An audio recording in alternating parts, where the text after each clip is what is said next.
Welcome to the channel Lying Whispers. Are you ready to waste a few more minutes of your life with me in this extremely necessary public service of emotional chaos? Perfect. Come closer. My friends, grab a coffee and follow this absolutely unhinged story with me, because today's mess starts small, microscopic even, and then it detonates. Stick with me, my friends. Seriously, this is one of those stories where every time you think, okay, it can't get worse than this, life taps you on the shoulder and says, oh, sweetheart, hold my drink. Before we begin, you already know the drill. Like the video, subscribe to the channel, share it with that friend who lives for drama they're not personally involved in, and buckle up. Because this story begins with a wife, a work retreat, and a very suspicious mark on her neck. She came home glowing, and not in the I missed my family and learned valuable leadership skills kind of glow. No, this was a charged glow, the kind that makes the air in a room feel slightly off, like when you walk into a kitchen and immediately know someone burned something and is lying about it. Her husband noticed it the second she dropped her suitcase, right there on the side of her neck, a purplish, reddish, unmistakably not subtle mark. She touched it casually, almost preemptively, like someone who already knows the question is coming. Oh, that, she said, it's a bug bite. A bug bite in Las Vegas.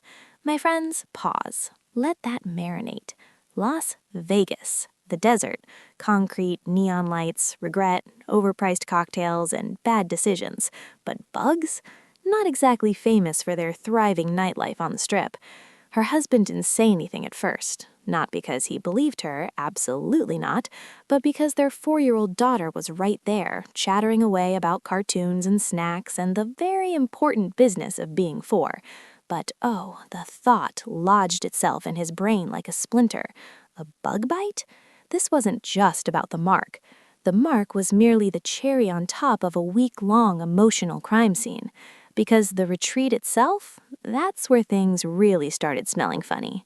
They were college sweethearts, 6 years married, a daughter, a shared history built on inside jokes, late-night talks, and surviving cultural pushback together like some twisted relationship boot camp.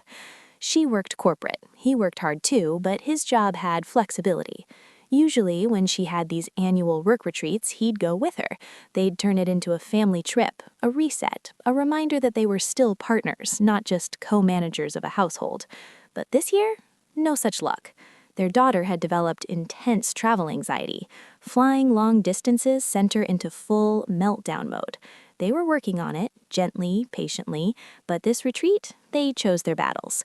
So she went alone. Vegas, Sin City. Already, I don't love it. At first, things were normal. Texts, calls, good morning, how was your day, put mommy on FaceTime. They had a system. When one of them traveled, they stayed connected. Not obsessive, just respectful. A check-in in the morning, a few messages during the day, a call at night.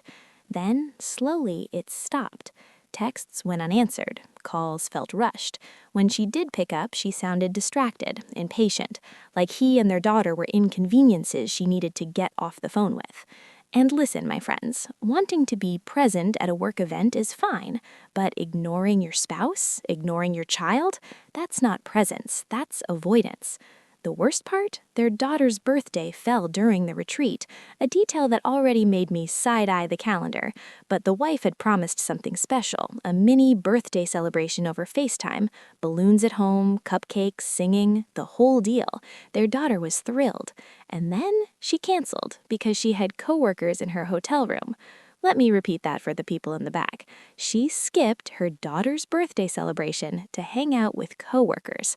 When her husband questioned it, gently at first, she framed it as networking, said stepping away wouldn't be understood, said it would look bad. My friends, do these coworkers not have families? Are birthdays now optional in corporate America? Their daughter cried. The wife hung up and left her husband to pick up the emotional pieces alone. Oh, that would have been it for me, I'm just saying. Now here's where the red flags start waving like they're trying to direct airport traffic. She was active on social media the entire time, posting, smiling, documenting the retreat like an influencer on a sponsored vacation.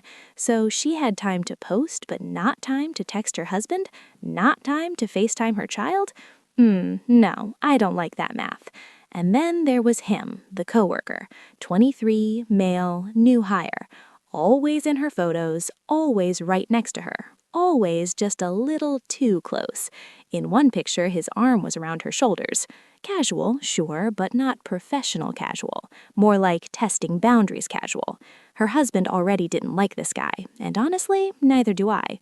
Trust your instincts, my friends. This coworker had a history, texting her things that blurred lines, once telling her she was exactly the kind of woman he needed to keep him in check. Sir, this is not a rom-com. This is HR waiting to happen. She brushed it off, said he didn't fit in, said she felt bad for him, took him under her wing. And every time her husband questioned the vibe, she had an excuse. Tired, busy, networking, seminars. But he'd been to these retreats before. This wasn't her. Something was off, and when your intuition starts whispering, my friends, it's usually not lying. The day before she came home, she mentioned the bruise. Over the phone, unprompted, "I got this bug bite on my neck," she said, stressing the explanation a little too hard, which begs the question, if it's just a bug bite, why bring it up at all? Why pre-defend? Exactly. When she got home, the truth stared him right in the face. That wasn't a bug bite, that was a hickey. And once he finally confronted her, away from their daughter, she doubled down. Bug bite, bug bite, bug bite. When he pushed harder, she snapped. "What are you implying?" So he said it, out loud. "I think it's a hickey, and I think you're lying to me." Boom, the fight exploded. She accused him of picking a fight because of the birthday situation, tried to reframe the entire argument as him being insecure and unfair. But here's the thing, my friends. This wasn't one incident. This was a pattern. Distance, neglect, broken promises, suspicious behavior, and now a mark on her neck that screamed louder than words. After that fight, she started wearing turtlenecks every day in Vegas weather. Sir, and that's where I'm going to pause, because trust me, this story does not end with, "and then they talked it out like mature adults." No, this is just the appetizer. If you think you know where this is going, stay with me. If you think it can't get worse, oh, my friends, this is only part one. Comment IE, my friends, what would you have done at this point? Bug bite or bug-sized lie? All right, deep breath, my friends. Refill that coffee, stretch your neck, mentally prepare. Because from here on out, the story stops whispering and starts yelling. After that fight, the house didn't explode, it froze. You know that silence that's heavier than screaming? The kind where doors close gently, footsteps are careful, and everyone is pretending the air isn't poisoned? Yeah, that one. They stopped talking about Vegas. Correction, she stopped talking about Vegas. Any attempt he made to revisit the retreat, her distance, the coworker, or, the mark on her neck was shut down immediately. I shouldn't have to defend myself to my own husband. Oh, that sentence, that one right there, that's the emotional equivalent of slamming a door and locking it from the inside. She wore turtlenecks like it was suddenly a personality trait. The bruise changed colors over time, purple, then greenish yellow, healing exactly like, wait for it, a bruise. Not a bite, not an allergic reaction, a bruise. He noticed. Of course he did. When you're hurt, you notice everything. Every detail becomes evidence. Every silence becomes suspicious. He tried to coexist for the sake of their daughter. Smiles at breakfast, small talk, functionality. But intimacy? Gone. Trust? Gone. Sleep? Also gone.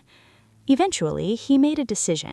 He moved into the guest room. Not dramatically, no yelling, no slammed doors, just resignation. And that silence, it got louder. A few nights later, she came to him, standing in the doorway, eyes red, voice shaking. She said she hated how things were, said she felt like she was losing him, said she didn't know how to fix it. And that's when he said the words that changed everything. "I need the complete truth. Not pieces, not excuses, not softened versions designed to minimize damage. The truth." And my friends, she cracked. She confessed. She admitted she hooked up with the coworker on their daughter's birthday. Let me repeat that slowly so it fully sinks in. On their daughter's birthday. If there is a worse day to betray your family, I genuinely can't think of one. The Hickey? Yeah, from him. By her account, it didn't go all the way. They bait out, things got heated, he went down on her. She claimed it stopped there. Apparently he sucked too hard on her neck. Sir, I don't care how in the moment you are, that does not happen accidentally. She said what stopped her was this. He called her a nickname her husband used. That's when reality slapped her across the face. She said she went to the bathroom, saw the mark, panicked. The coworker joked about it being a souvenir. She blew up at him, kicked him out, ended it. And suddenly she was drowning in guilt. That guilt? That's why she avoided her husband. That's why she avoided her daughter. That's why she acted like Vegas never happened. Not because she respected her marriage, because she didn't want to face what she'd done. When her husband asked why risk everything, why him, her answer was vague, unsatisfying, almost rehearsed. It wasn't about him. She wasn't unhappy in the marriage. She just felt broken. She talked about her father, how he worked too much, how he cheated on her mother, how her family never talked about it, how she saw herself becoming him. My friends, listen carefully. Trauma explains behavior. It does not excuse it. Her husband said exactly that. No one forced her. No one tricked her. No one made those choices for her. She agreed. She apologized. She said she'd do anything to fix it. HR, quitting her job, therapy, counseling, anything. And he felt numb. Not angry, not screaming, just hollow. Because the woman he loved, the one he trusted completely, felt like a stranger. Not just because she cheated, but because she chose to abandon their daughter emotionally on her birthday. That cut deeper than the affair itself. He told her he needed space. Real space. A separation. She didn't want it, begged to stay, said they could work through it under the same roof. He said no. Either she leaves or he takes their daughter and goes.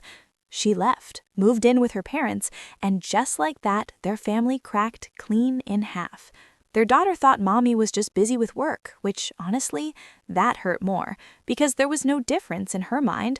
Mom being gone felt normal. Let that sink in. When your child can't tell the difference between emotional absence and physical absence, something has been broken for a long time. A week later, the updates continued.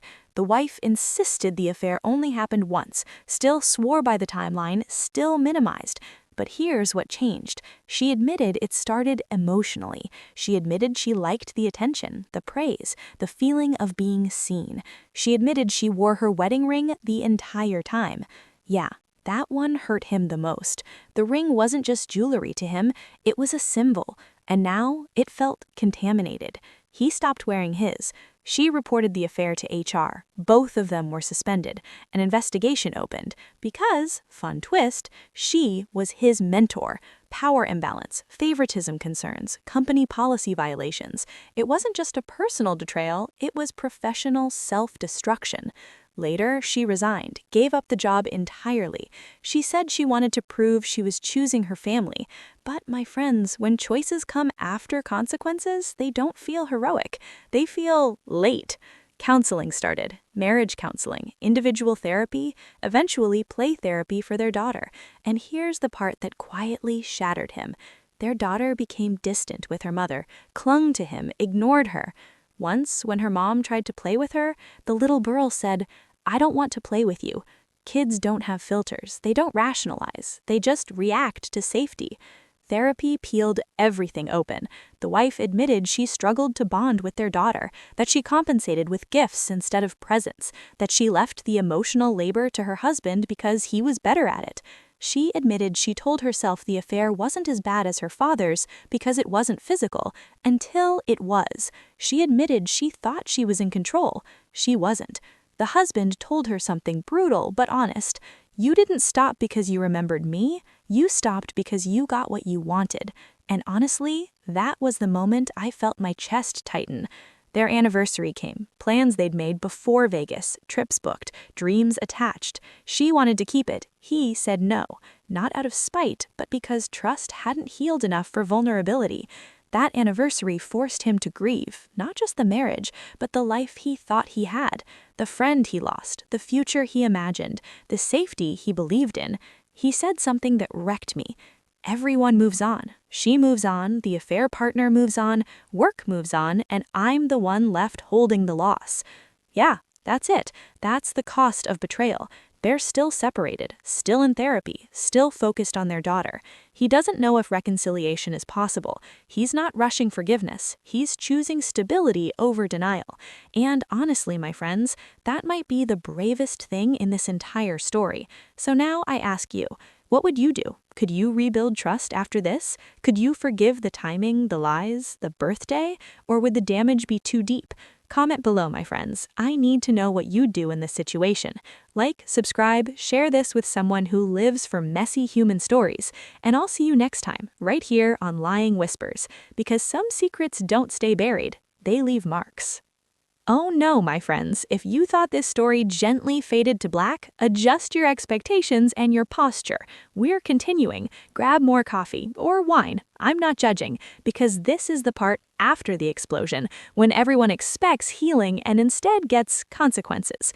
Stick with me. Months passed, not movie montage months, real months, the kind that drag their feet and leave crumbs everywhere. The separation stopped feeling temporary and started feeling normal, and that scared him more than the betrayal itself. Normal meant routines. Normal meant silence. Normal meant his daughter no longer asking when mommy was coming home. She just assumed mommy was busy, which honestly, that realization hit harder than any argument ever could. He became the default parent, not out of revenge, not out of martyrdom, out of necessity. Morning routines, school drop-offs, lunches cut into shapes that pretended everything was okay. At first, he messed up the little things, hair ties wrong, socks mismatched. Then one day, his daughter said, "Daddy, you do it better." And that sentence broke something open in him, because pride and grief can coexist, and wow, do they fight for space. Play therapy started doing its quiet work. The therapist said their daughter talked about doors a lot, doors closing, doors not opening again, doors she was too small to reach. 4 years old, my friends, 4. If anyone ever tells you kids don't notice, they are lying directly to your face. Meanwhile, she was working on herself. That phrase, that cursed little phrase. She journaled, she meditated, she spoke in therapy language like it was a second job. She said things like, "I'm learning to sit with my discomfort. I'm unpacking generational trauma. I'm doing the work." And listen, none of that is bad, but healing doesn't come with a progress report slideshow, and every time she listed what she was doing, he felt smaller, more pressured, more cornered, like forgiveness was an assignment with a deadline. They kept going to marriage counseling, not to reconcile, to understand. And understanding, it turns out, is sometimes worse than ignorance, because once you understand someone's motives, you can no longer pretend it was accidental. She admitted something new one day. She said part of her liked being seen as desirable again, not as a wife, not as a mom, as a woman. She said motherhood swallowed her identity, that work was the only place she felt competent. And then came someone who made her feel wanted without responsibility. My friends, that honesty, that landed like a brick, because it wasn't cruel, it was human, and that made it harder to hate her. But here's the thing, he didn't need her to be a villain, he needed her to be safe, and she wasn't. Then came the question everyone avoids until it shows up uninvited. Divorce. Not screamed, not threatened, just spoken, softly, carefully. She cried, not dramatically, not performatively. She cried like someone realizing remorse doesn't reverse time. She asked if he still loved her, and he told the truth. Yes, but not in a way that knows how to stay. That sentence lived in the room for a long time. Their daughter started asking new questions. Why doesn't mommy sleep here? Did I do something bad?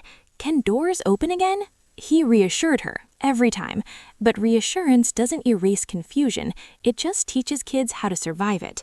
One evening, months later, after a counseling session that drained whatever hope was left, she asked him something unexpected. If we didn't have our daughter, would you still be here trying? He didn't answer right away, and that pause, that was her answer. Eventually, decisions were made, not loudly, not with ultimatums, with exhaustion.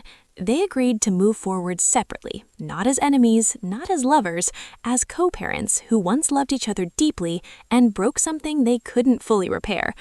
The last time they stood in the same kitchen together, she touched the counter like she was saying goodbye to a version of herself. She said she was sorry, again, and this time he believed her. But believing didn't mean staying. Now he's learning who he is without the marriage, learning that grief comes in waves, not stages, learning that love doesn't disappear, it just changes shape. Sometimes it hurts, sometimes it's quiet, sometimes it looks like packing lunches and braiding hair and choosing stability over nostalgia. And her, she's learning that attention is not intimacy, that validation is not love, that some mistakes don't get a redo, only a lesson. So let me ask you, my friends, was this a story about cheating, or was it a story about emotional absence that finally caught up? Do you think people can truly change, or do they just learn to manage the damage better? What would you have done? Would you have stayed? Would you have left sooner? Would you have forgiven or protected yourself first? Comment AE, my friends. I need to know. Like, subscribe, share this with someone who needs to hear it. And remember, some whispers don't lie. They warn. Oh, my friends, we are not done yet, because endings, they're overrated. What people don't talk about is the after, the part no one posts, the part with no audience applause and no clear villain. So yeah, let's keep going. Stick with me. The divorce wasn't dramatic, no courtroom theatrics, no screaming matches, no viral-worthy breakdowns, just paperwork, signatures, and that strange feeling of signing away a future you once protected with your whole chest. They sat across from each other, not touching, not angry, just tired. When the judge finalized it, nothing felt different, and that's what scared him most. The real shift came weeks later, on a random Tuesday, when he reached for his phone to text her something funny about their daughter and stopped, because she wasn't his person anymore. She was his child's other parent, and that distinction, that one hurt like hell. Their daughter adjusted in her own quiet way. Kids don't grieve like adults. They adapt. She started calling their homes Daddy's house and Mommy's house. Not bitter, not sad, just factual. And every time she did, something twisted in his chest. Because children don't cling to what should be, they cling to what is. Co-parenting became functional. Drop-offs, pickups, neutral smiles. She tried harder now. Too hard sometimes. Crafts, outings, activities, moments that felt carefully curated, like proof she was doing better. Their daughter noticed. Kids always do. One day, in the back seat, she asked him, "Why does Mommy try so much now?" He didn't answer right away. What do you even say to that? Eventually, he said, "Sometimes people realize things too late." She nodded. 4 years old and already understanding regret. And then something unexpected happened. He started laughing again. Not forced laughter, not survival humor, real laughter. At dumb videos, at inside jokes with coworkers, at his daughter mispronouncing words. At first, the laughter scared him because it felt like betrayal. How dare life move on when something sacred ended? But grief doesn't ask permission to soften, it just does. He went on a date. Not because he was ready, but because a friend refused to let him rot. It was awkward, clumsy, unremarkable, and afterward he cried in his car, not because he missed his ex, but because he realized he could eventually want again, and wanting felt dangerous. She, meanwhile, hit a wall. The adrenaline of fixing herself wore off. The silence came back, and this time there was no marriage to distract her from it, no role to hide behind, just her. She told her therapist she finally understood something. She didn't cheat because she was broken. She cheated because she didn't know how to sit with emptiness without filling it with attention. That realization wrecked her, because you can't unsee yourself once the mirror stops lying. They had one last real conversation, not about reconciliation, about accountability. She told him she understood now that apologies don't restore safety, that remorse doesn't rebuild trust, that love isn't enough when respect is gone. He thanked her for finally saying that, and meant it. Years from now, people will ask them what happened. They'll say, "We grew apart. It didn't work out. We wanted different things." Because the full truth is too heavy for small talk. But you and I, my friends, we know better. This wasn't just a story about cheating. It was about neglect disguised as ambition, about attention mistaken for love, about choosing yourself until there's no one left to choose you. And here's the final irony. She lost the marriage trying to feel seen. He lost the marriage trying to hold it together. Both loved the same child. Only one protected her consistently. So let me ask you, really ask you, if love isn't enough, what is? And when someone breaks your trust but finds themselves in the process, Do they deserve a second chance? Or do consequences matter more than growth? Leave a comment there, my friends. I need to know what you would do. Like, subscribe, share, and remember, some stories don't end with closure. They end with clarity. And sometimes, clarity is the most brutal ending of all.